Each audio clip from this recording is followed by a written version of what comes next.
Welcome to the Cabral Concept, where board-certified naturopath and integrative health practitioner Dr. Stephen Cabral shares how he was diagnosed at the age of 17 with a life-altering illness and given no hope for recovery. It was only after studying and traveling all over the world did he discover how to combine ancient Ayurvedic healing practices with state-of-the-art naturopathic and functional medicine to fully rebalance the body and re-energize it with life. It's time to discover how to get well, lose weight, and finally feel alive again.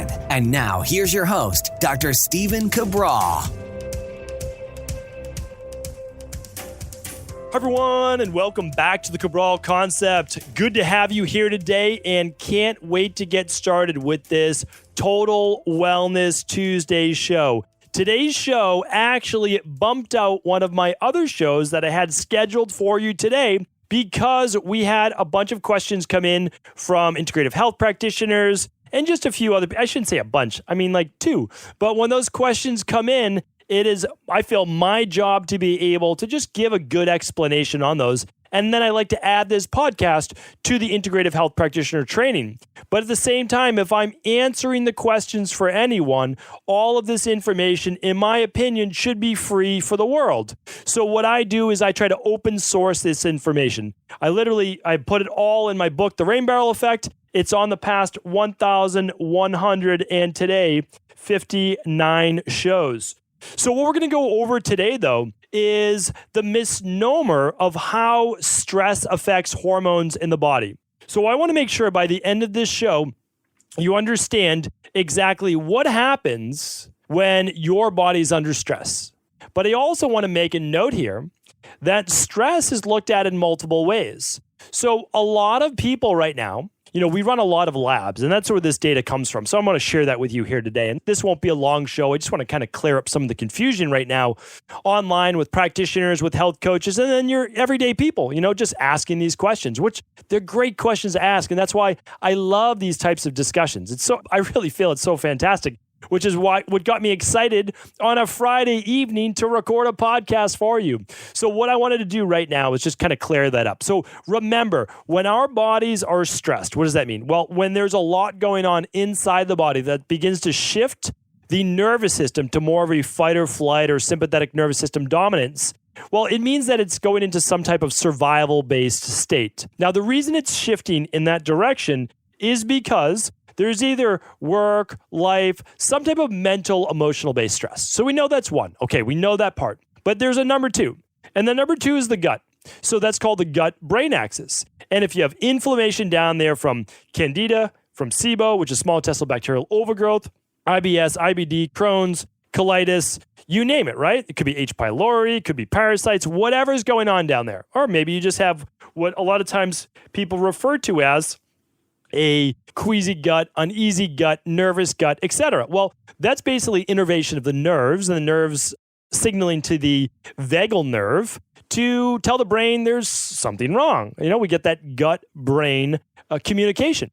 So what we want to talk about is that's one other form of stress. If you have gut-based issues, there's a good stress from the body. Then there's also toxicity.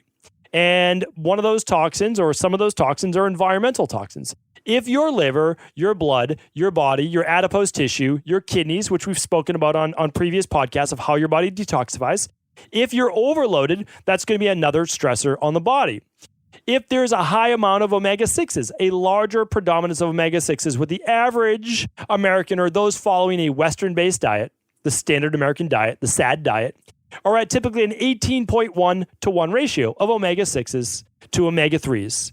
And that is what, again, we lab test these every day of the week, and we can see the results. Now, the people that we test oftentimes are even more into health, but their ratio is still about an 8 to 1. Much better than the 18.1 to 1, but still not the 3 to 1 ratio that we're looking for. So there's another form of inflammation or stress on the body. We have other items as well: pain, injuries, people dealing with any biomechanical-based issue, impingement in the nerves, like in the spine. Any of those could cause pain and cause more of a stress-based response. So we went over toxicity, we went over heavy metals can be a part of that, we went over GI-based stress, and then there's viruses and any type of overload on the body that could be an immune-based stressor. So any of these things could push the body exogenously, which means outside of the body. So exogenously would be our response to stress. Now, again, the stress isn't really there. I think most of us would agree that there are certain things in life that we would consider stressful. However, it's still our response to stress, an emotional-based event, right?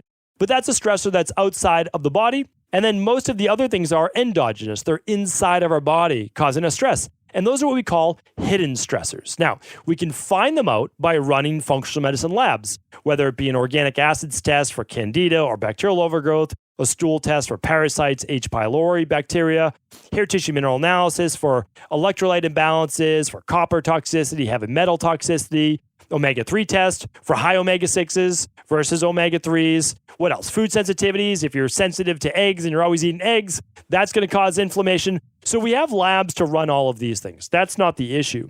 The issue is, and the contention isn't that there's stress in the body, right? And the contention isn't even that the body produces something called adrenaline, right? Or norepinephrine.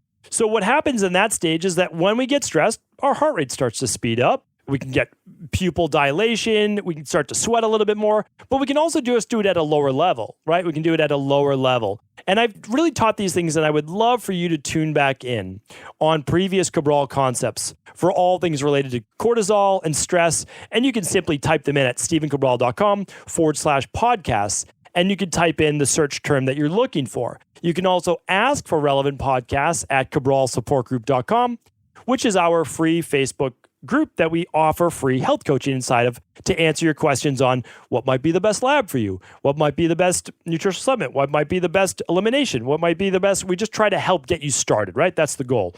So we're trying to provide these things on a daily basis to really open source health so that more people can get the answers that they want. So again, we're not disagreeing on whether the body produces norepinephrine, adrenaline, aldosterone, which will get the blood pressure up a little bit as well. But again, getting us ready for a survival-based state. And the final part to that would really be cortisol. And cortisol is part of that, what's called HPA feedback loop. What does that mean? It means that there's two little pieces inside of your brain called the hypothalamus and the pituitary gland. Now, what these do is that they are the epicenter, the stress center of the brain. And they're going to tell your adrenals, and they're going to tell your other functions within your body, mitochondria, et cetera, what to do. And they're going to send a signal. So we call that the hypothalamus pituitary adrenal axis. I've gone in depth on this before. I go very in depth inside the Integrative Health Practitioner, and you can tune back to either the podcast or, again, Integrative Health Practitioner is closed right now. But in the future, if that interests you, if this type of knowledge interests you, you can look deeper into it. So we know that exists, and now we're talking about cortisol, right? So cortisol is what really gets our body revved up and able to deal with stress. So adrenaline, norepinephrine, aldosterone, that gets us ready. That gets us in the state. We're revved up. But cortisol is giving us the fuel, essentially. It's a great anti-inflammatory, but when overdone, starts to break down the body. Becomes very catabolic. We can lose muscle tissue. We can lose bone. We stop assimilation. We also know that our body begins to do a couple things, and that's what I want to get into right now. So we're going to get into how it affects other hormones in the body, namely the sex hormones, or the ones that are great for anti-aging and for overall vitality, for strength, for skin elasticity, for hair, all of those things. Now, again, everyone believes in this part because this is normal human physiology. One of the people that I studied quite a bit on is Dr. Hans Selye. So Dr. Selye he was from Canada, and I believe from Canada, but Hungarian origin, where he originated from. And he was, if I'm not mistaken, he was an endocrinologist, right? His job was basically looking at how stress affects the body. And he went through 10 main modules, 10 main parts to the stress response. So we know it today through 3 main parts. And the 3 main parts are essentially the alarm stage. When we get really stressed and we get revved up, we produce more cortisol. And again, you can see these things now in a lab test, which is amazing. When Dr. Selye was coming up with all of this, he was born in the early 1900s, and I know he passed away in 1982. What we looked at was really the stress response of the body. So we have the alarm stage, highest level of cortisol-based production, okay? But often at the same time, we can higher DHEA, higher testosterone as well. So all of the hormones on both sides of the chart, basically the anabolic side and the catabolic side, are raised. But then during the resistance stage, we see something interesting. We can actually see elevated levels of cortisol still, But now we start to see a decline in DHEA and potentially in testosterone. And that could be in both men and women. Not always, but we definitely see that decline in DHEA, kind of the partner to cortisol. Then in the fatigue stage, which again, I'll get to that in a moment. Some people call adrenal-based fatigue. We'll call it HPA axis dysfunction because it's actually a dysfunction rather than a fatigue of the adrenals. But in this stage, we're typically looking at lower DHEA, lower testosterone, and lower cortisol. And for many women, we'll see estrogen dominance in the stage. We don't see high estrogen, but what we actually see is low progesterone, leading to all of the symptoms of estrogen dominance because estrogen may remain normal, but progesterone is on the low side. So what we saw many years ago, decades ago, was a theory, something theorized as the pregnenolone steal. Now, again, I want to just say we're not going to throw the baby out with the bathwater here, but we know now through just really great overall biochemistry and the knowledge of this through modern day science that we know that we're not just stealing cortisol from pregnenolone. That's not happening. So we're not saying that. So if I ever use the term pregnenolone steal, which I typically never do, I almost never use the term adrenal fatigue either, unless I'm trying to do broad scope layman's terms teaching, which I do sometimes, right? Because you want to do that. You want to be able to reach other people. But really what we're talking about, and I'll get to this in just a moment because I want to read this great article and I'm going to link it up for you, is what's happening is still exactly the same. So anybody that's been preaching about the pregnenolone steal, we're not saying it's still happening, meaning like the pregnenolone steal is not happening for the exact stealing of pregnenolone to progesterone, then to cortisol. I'll talk about that in just 1 second. But the same stress response is happening in the body. The same exact stress response.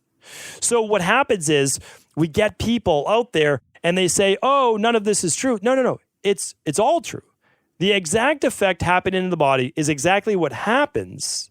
The mechanism by what is happening is not as what was theorized a couple decades ago. So let's go over that right now. I'll make some sense of this by the end of the show. But I do want to clear it up once and for all. And then I want to be able to add this podcast for our integrative health practitioners and obviously for anyone that wants to get more into this as well. Because, you can run an adrenal hormone test, an amazing saliva test. You can run a thyroid adrenal hormone test, which is a simple at-home finger prick test, which is called the dried blood spot card. And then you run the saliva test with that as well for your hormones. So I'll tell you what that looks at in a moment, but let's really go over this. So this article was written by I believe it's Gulliam. Let's just see. I want to make sure of that to give proper credit where credit's due. I might be pronouncing his name. It's Dr. Thomas G. Gulliams, PhD, and he studied molecular immunology for his doctoral degree. So a great article written and a great graph. So I'm going to kind of pass this along to everybody if they want to do more study. Now, obviously, the article is really written for doctors and medical practitioners, but I'm going to make sense of this for all of us, right? To make it really get that over to you so that you can understand this information, you can take something from it. So the pregnenolone steal, I'm reading now from the article, the pregnenolone steal notion states that all steroid hormones use pregnenolone derived from cholesterol as a precursor.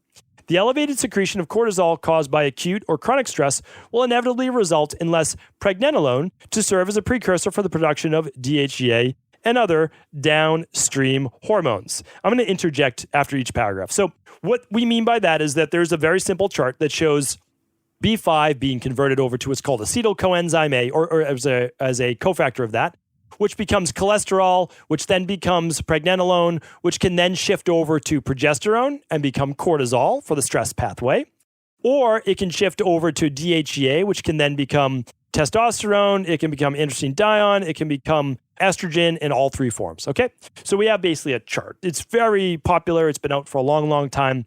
And it still holds true to this day, but not for the reasons that we're talking about today. So we're gonna go over that. So let's get back to the article. In other words, according to the theory, the need for cortisol synthesis steals pregnenolone away from other hormone pathways, reducing the potential synthesis and secretion of other necessary hormones, resulting in some of the pathophysiological changes related to stress. While a rise in cortisol levels and a concomitant drop in DHEA is one of the clinical characteristics of early and mid-stage chronic stress progression, the phenomenon is not caused by diminished adrenal pregnenolone availability or pregnenolone steal. The most obvious reason is the fact that the conversion of cholesterol to pregnenolone occurs in the mitochondria of each respective adrenal cortex cell type that is responsible for producing these hormones. So let's go over that now. So what we're basically saying is that we know what happens when someone's under stress.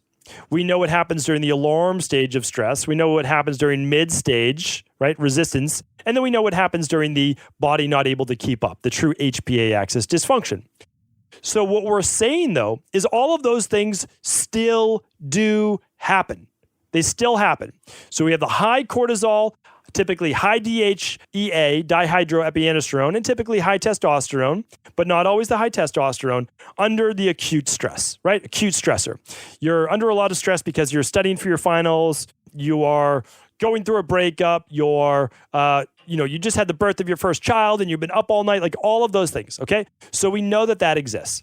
Now, if you've been under stress now for quite a bit of time, and you're more of, let's say, the Vata body type or Vata Pitta, or that eventually, even the endomorph and Kapha body type begins to experience it as well. And what happens is the body begins to not be able to keep up. It's chronic stress. And that chronic stress creates a dysfunction inside of what's called the hypothalamus pituitary adrenal axis.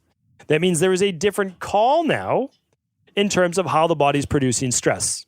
And that includes aldosterone. We're not going to go over that on today's podcast, but initially aldosterone levels are high, which means that there's a greater increase in vasoconstriction of the arteries and more of a pump up of the body to get ready for survival mode and stress and fight or flight.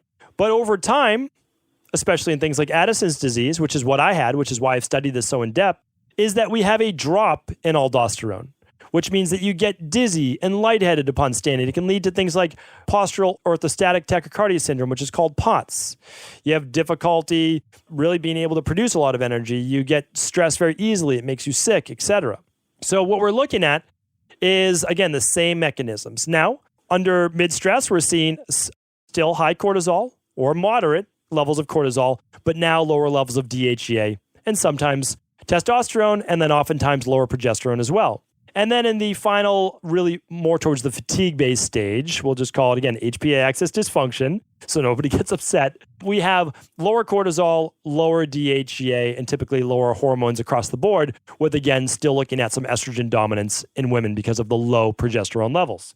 So the end result is exactly the same. The terminology used, called pregnenolone steal, is where we're not saying is correct in all cases, and especially for those looking at all the underlying causes of what might be happening within their endocrine system or the hormones. So what we want to go back to too is that we've known the stress-based pattern for many thousands of years. Could we talk about it in terms of norepinephrine, adrenaline, cortisone, aldosterone? No, we didn't. Do we talk about estrogen dominance? No, we didn't.